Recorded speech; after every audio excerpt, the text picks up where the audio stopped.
By some accounts, only 1 in 5 German flak gunners made it through World War II. That's a death rate worse than U-boat crews, worse than Panzer divisions, worse than nearly any other branch of the German military. These weren't men storming beaches or clearing buildings room by room. They were standing behind anti-aircraft guns, pointing barrels at the sky. So what made this job so deadly? Well, to understand that, you have to go back to the early 1930s, when German military planners were looking at a threat they knew was coming but couldn't yet see. The Versailles Treaty had stripped Germany of the right to build tanks, warplanes, heavy guns, and just about everything else needed for modern warfare. But behind closed doors and under various cover stories, German industry was quietly doing exactly that. And the threat occupying their minds wasn't enemy armor or infantry. It was what was developing in the sky. You see, aircraft had already proven themselves useful in the First War, but by the 30s they were transforming into something far more dangerous. Strategic bombers were emerging that could cruise at altitudes beyond the reach of rifle fire and light anti-aircraft weapons, while at the same time hauling enough explosives to flatten whole neighborhoods in a single pass. German planners watched this evolution and understood they'd need something new to counter it. Krupp's engineers received the job of creating a high-velocity weapon capable of reaching these high-altitude bombers and actually bringing them down, and after plenty of failed attempts and design revisions, they finally produced what would enter service as the 8.8-centimeter Flak 18.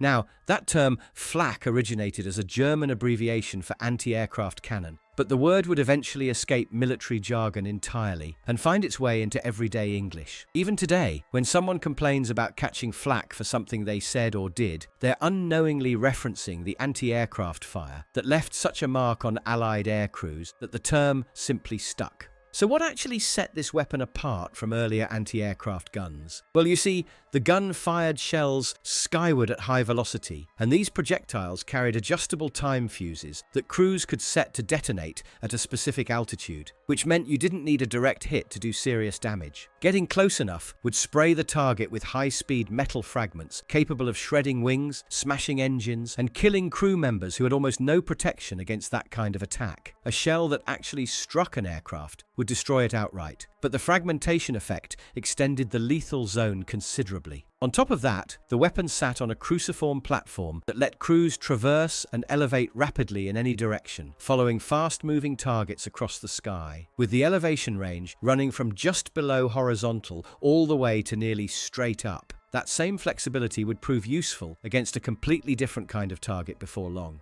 The Germans shipped a batch of these guns to Spain during the Civil War, treating the conflict as a live testing ground for weapons they'd need in the larger war everyone knew was approaching. The results attracted considerable attention, but probably not for the reasons you'd expect. When analysts reviewed the engagement records from Spain, they found something surprising. Out of nearly 400 documented combat actions, barely 30 involved aircraft. The overwhelming majority were ground engagements against bunkers, fortified positions, and most interestingly, enemy tanks. Armored vehicles of that period carried barely enough steel plating to stop rifle bullets, so when a high-velocity anti-aircraft shell struck one, the vehicle was simply torn apart. But buried in those same Spanish records was another detail that deserved more attention than it received at the time. The men crewing these 88s suffered casualty rates exceeded only by fighter pilots. So you see, even before the main event started, this was already shaping up to be among the most dangerous assignments available.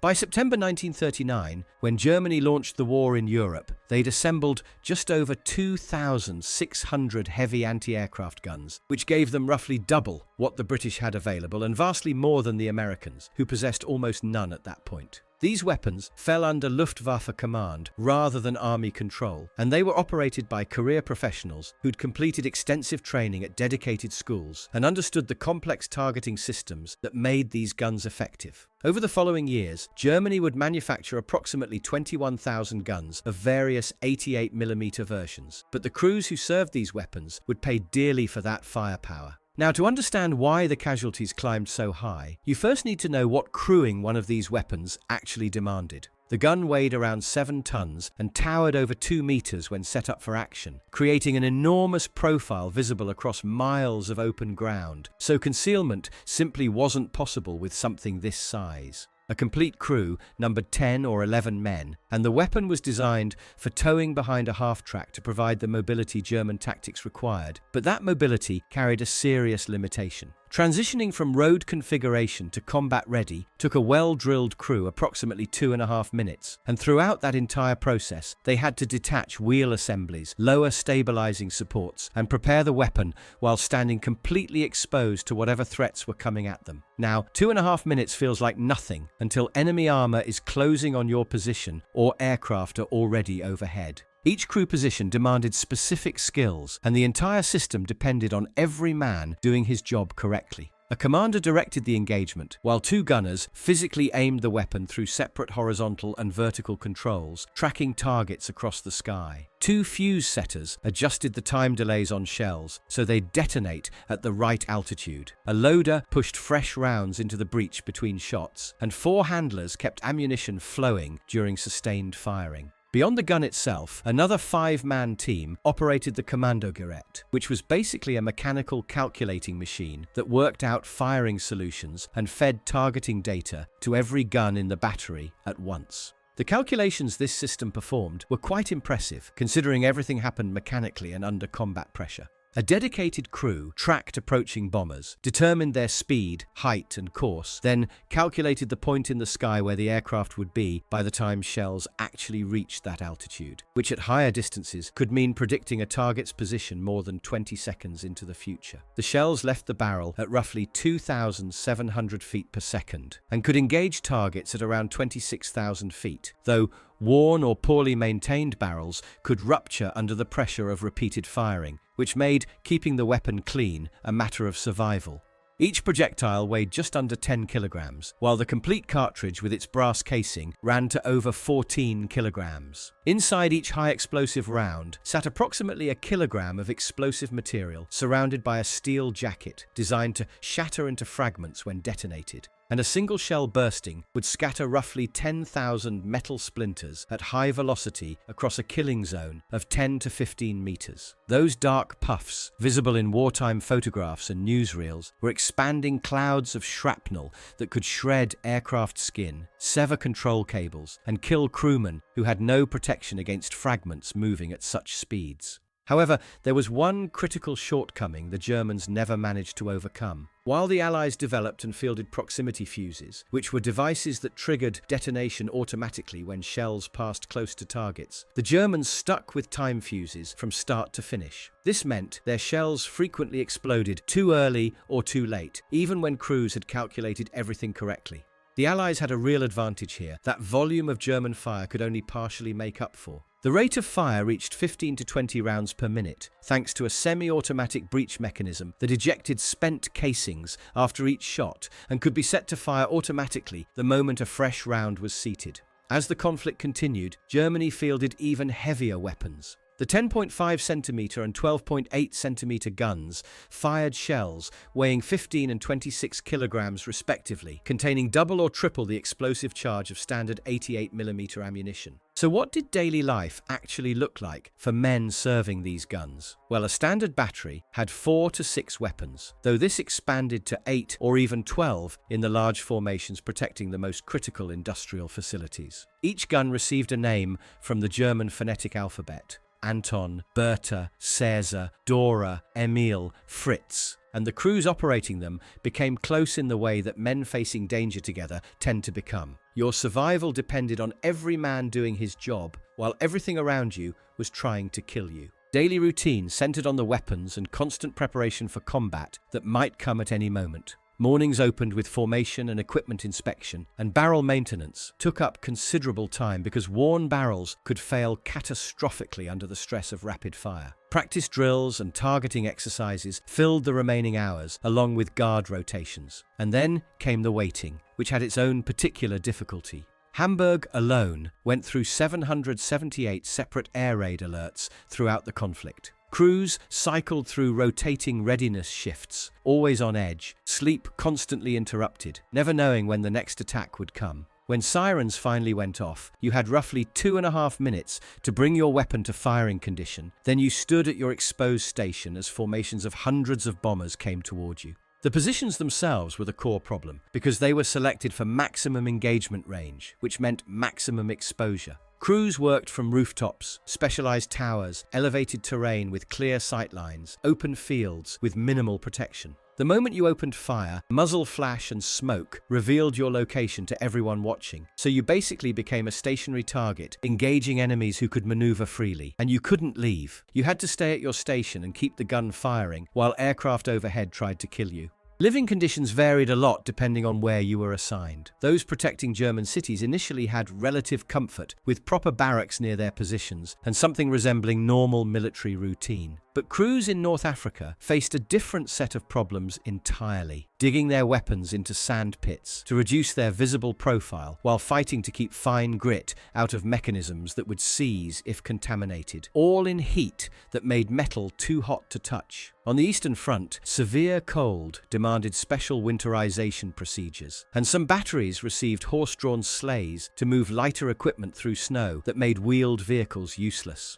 Now, the shift to ground combat actually began sooner than most histories mention, and it happened largely by accident. Even during the opening campaigns, crews sometimes encountered Allied armor that standard German anti-tank weapons couldn't handle. The French deployed heavy tanks, and the British had Matildas carrying armor thick enough that 37mm and 50mm rounds, which were Germany's primary anti-armor capability at the time, just bounced off. When these heavy vehicles appeared, someone called for the 88s, and the high-velocity shells punched through armor that had stopped everything else. The approach proved itself during the French campaign in May 1940. British armor launched an unexpected counterattack against Rommel's division, and German light tanks found themselves being pushed back. The entire position risked collapse when Rommel ordered every available gun to depress its barrel and engage the approaching British armor directly. The 88s stopped the attack completely, and German leadership started paying closer attention to what their anti-aircraft weapons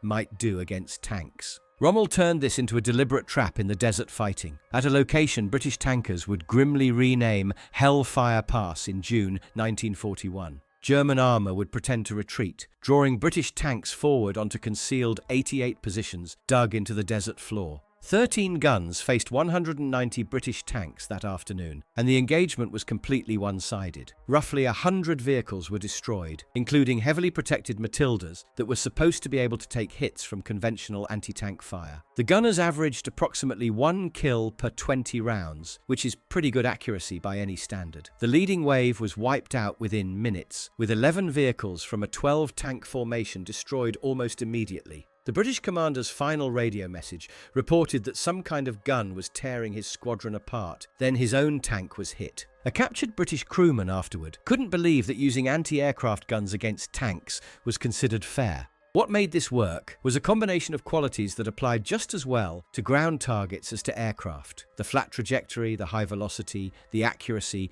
and good optical sights. These same qualities proved equally effective on the Eastern Front, where Germany got quite an unpleasant shock. Soviet T-34s and KV series tanks had armor that conventional German anti-tank weapons couldn't penetrate at any practical distance. The 37mm quickly earned the nickname door knocker among German troops because firing it did nothing except reveal your position to an enemy you couldn't hurt. So for a time early in that campaign, the 88 was practically the only weapon Germany had that could reliably destroy Soviet heavy armor beyond 1,000 meters. Specialized ammunition made this possible. Armor-piercing rounds were designed not just to penetrate steel, but to detonate inside after punching through, causing maximum damage to crew and equipment. These rounds could defeat roughly 100 millimeters of armor plate at 2 kilometers, which was more than anything the Allies fielded throughout the entire conflict. But for crews trained in anti-aircraft work, this shift to destroying tanks felt completely different.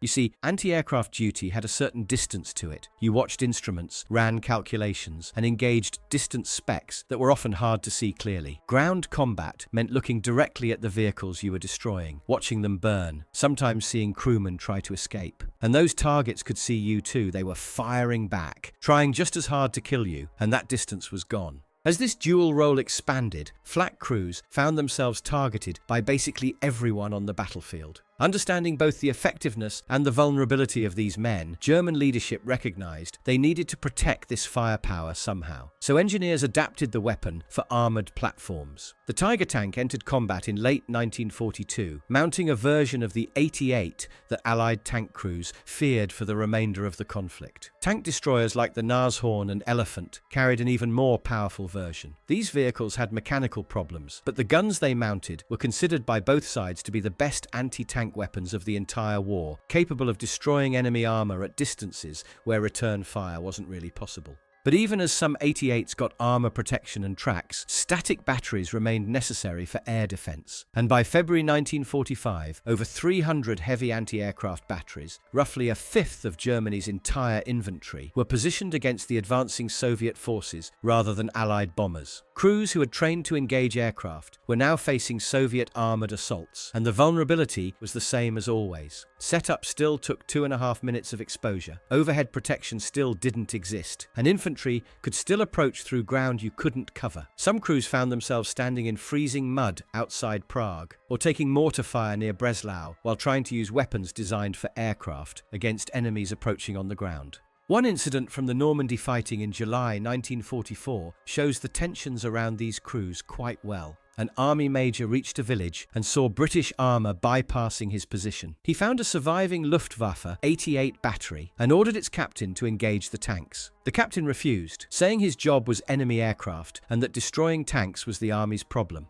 The major drew his pistol and told him he could either open fire or die where he stood. The captain said he'd give in to force. The engagement destroyed dozens of British tanks. But the confrontation shows something important about these men. They served under Luftwaffe command, not army authority, and many resisted being pushed into ground, fighting they'd never prepared for, forced to die in roles they hadn't chosen by officers from a different service. During the war's opening phase, Germany had total air superiority across Europe, which meant anti-aircraft crews faced relatively light demands. But by 1943, the air situation had reversed completely, and flak crews entered a fight for survival that wouldn't stop until Germany collapsed. The Allies ran what amounted to non-stop bombardment, with British aircraft attacking at night and American formations during the day, creating an unbroken cycle of destruction. The scale was hard to grasp. Attacks on Dresden involved over 1,200 aircraft. Dortmund took nearly 5,000 tons of bombs from more than 1,000 planes during a single March 1945 raid. By the Normandy landings, the Luftwaffe had been so badly damaged that they managed only 250 sorties against nearly 14,000 Allied missions on that single day. The fighter protection that had once covered German airspace was gone. Only the flak batteries were left.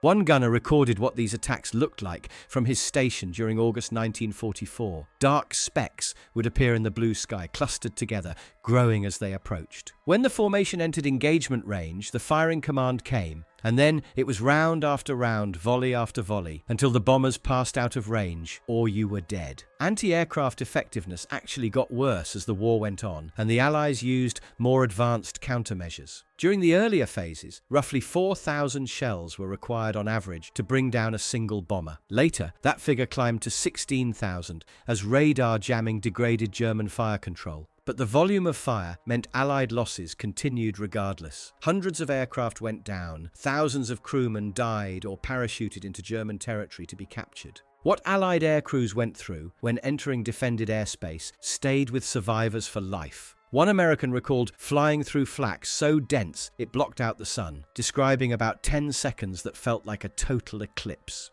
British planners calculated that attacking just 4 88 batteries meant accepting roughly 12% casualties per mission. The bombers themselves offered almost no protection, with thin aluminum skins and armour only around the most critical systems. Crewmen had little defence against shrapnel and fuel lines. Engines and hydraulic systems were equally exposed. But casualties went both ways, and Allied commanders knew what needed to be done. Fighter bombers became the main weapon against flak positions. Thunderbolts, Mustangs, and Typhoons deliberately hunted anti-aircraft batteries, knowing that knocking them out improved survival odds for the bombers following behind. These fighters swept ahead of the main formations, strafing gun positions before the heavy bombers arrived. The bombers themselves carried machine guns that could hit exposed gun crews, and specialized weapons were developed specifically to kill these gunners, cluster bombs designed to explode above suspected positions and shower everyone below with fragments. Basically, the Allies were using the same approach the Germans were using against them. One officer, stationed on a concrete fortress tower in Berlin, watched American bomber streams pass untouched through dense clouds of exploding shells, continuing calmly to their targets to drop their bombs. When the Luftwaffe commander visited the position, his expression looked nothing like the confidence he'd shown after the victory in France. A fellow officer said that if he was only now realizing the war was lost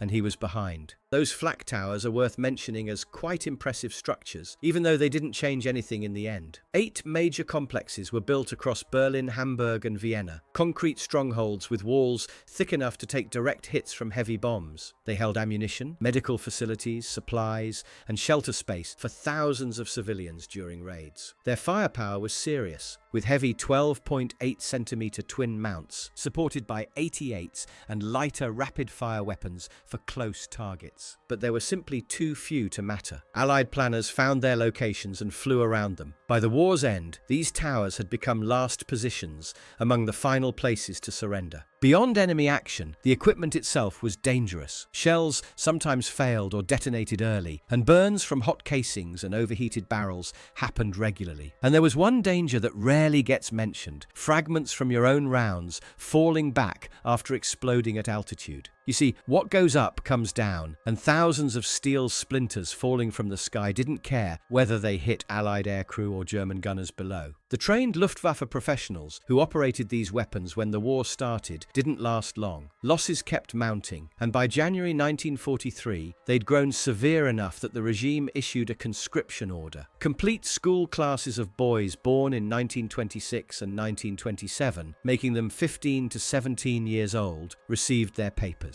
They reported in February, and within weeks were crewing heavy weapons defending German cities. After that, even younger boys followed. By the war's end, children as young as 14 were operating artillery, and according to some accounts, boys aged 12 and under were found at gun positions. American forces reportedly took custody of children as young as 8. Around 200,000 boys served as Flakhelfer before Germany surrendered. The training they received was nothing like what the professionals got. One survivor called it rushed, just a couple of weeks practicing at the battery where you'd actually serve. Another recalled arriving one morning and getting assigned as a loader that same afternoon. Yet these weren't just helpers handing shells to adults. They made up complete gun crews, working as gunners, loaders, and operators of complex fire control equipment. One veteran, who served as a traverse gunner at 16, said the weapon was massive and very heavy. Turning it to track targets, he explained, felt like trying to move the whole world. That was the kind of work given to boys barely out of childhood. Women's roles expanded as well. By 1943, over 100,000 young women were attached to flak units, manning searchlights and operating fire control systems. By 1944, they could crew the weapons directly, and by the war's end, some batteries protecting Berlin were operated entirely by women. Foreign workers filled the remaining gaps. The Luftwaffe used roughly 100,000 Soviet prisoners who had agreed to serve their captors, often because the alternative was starving in German camps. They received uniforms and were trusted to handle ammunition, but they knew what would happen if Germany lost. Soviet authorities would execute them as traitors, and everyone understood this. By April 1945, nearly half of all flak personnel consisted of civilians or auxiliaries, industrial workers who crewed guns at night and went back to factory shifts during the day, prisoners of war, foreign nationals from Latvia to Croatia, students who should have been in school, elderly militia members, and women.